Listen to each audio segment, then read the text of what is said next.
కోసం అయితే కాదు సార్, అన్న వాళ్ళ ఇంటికి పోతాం సార్ బండి, అంతే కదా.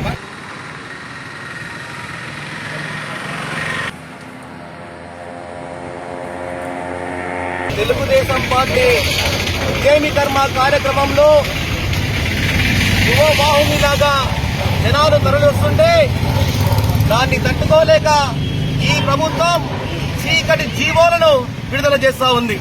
బ్రిటిష్ కాలం ముందు ఉండే జీవో ఈ రోజు 1964 సంవత్సరంలో ప్రవేశపెట్టిన జీవోని ఈ రోజు తీసుకువచ్చి మా యొక్క తెలుగుదేశం పార్టీ సభలను అడ్డుకోవడం, అదేవిధంగా ఈ రోజు పలమనేరులో ప్రచార రథాన్ని అడ్డుకోవడము ఎంతవరకు సమంజయమనేసి ఈ ప్రభుత్వాన్ని గట్టిగా ప్రశ్నిస్తున్నాం. ఎలా మా యొక్క సభలను చూస్తుంటే మీకు భయం పుడుతుందా, వణుకు పుడుతుందా అనేసి కూడా అడుగుతున్నా. రాబోయే ఎన్నికల్లో ఖచ్చితంగా తెలుగుదేశం పార్టీ గెలుస్తుందని తెలుసు కాబట్టే మీరు ఈ విధంగా మా సభలను అడ్డుకుంటున్నారు. మీరు ఎన్ని రకాలుగా సభలను అడ్డుకున్నా కూడా సభ జరుగుతుంది, తీరుతుంది కూడా తెలియజేసుకుంటున్నాము. అందరికీ నమస్కారం.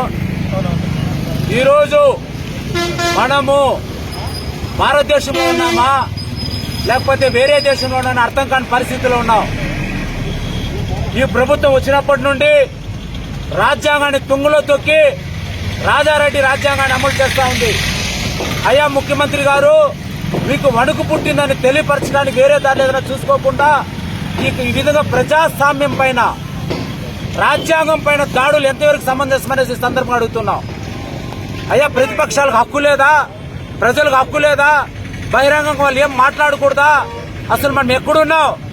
మనకు స్వతంత్రం వచ్చిందా లేదా? ఆ స్వతంత్రం కోసం పోరాడిన వాళ్ళందరూ మనుషులు ఘోషిస్తా ఉన్నారు. అయ్యో మనం కష్టపడి తెచ్చిన స్వతంత్ర భారతదేశం ఇదేనా? మన ఆంధ్రప్రదేశ్ లో భారత స్వతంత్రం లేదా? ఏమిటి దౌర్జన్యాలు, ఏమిటి చీకటి జీవోలు? సిగ్గు లేదా మీకు అని కూడా అడుగుతున్నావు ఈ సందర్భంగా. అరే మాకు స్వతంత్రం ఉందండి, రాజ్యాంగం కల్పించిన స్వతంత్రం ఉంది.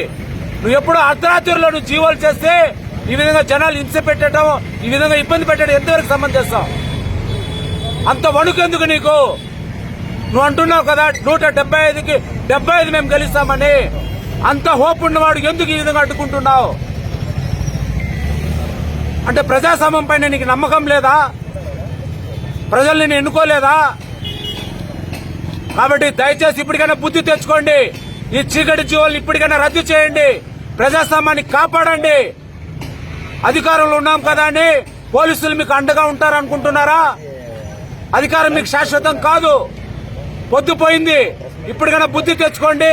రాజ్యాంగబద్ధంగా మీరు నడుచుకోకపోతే ఖచ్చితంగా తెలుగుదేశం పార్టీ ప్రతిపక్షాలన్నీ ఏకమై మీకు బుద్ధి చెప్పే రోజులు దగ్గరగానేసి సందర్భంగా తెలియజేస్తున్నాం. చీకటి జీవోలను రద్దు చేయాలి, చీకటి జీవోలను రద్దు చేయాలి, జీవోలను రద్దు చేయాలి, తగ్గించాలి, పోలీసుల జూలం తగ్గించాలి, పోలీసుల జూలం తగ్గించాలి, పోలీసుల జూలం తగ్గించాలి, పోలీసుల జూలం తగ్గించాలి. We want justice, we want justice, we want justice, we want justice, we want justice, we want justice. చీకటి జీవోలను రద్దు చేయాలి.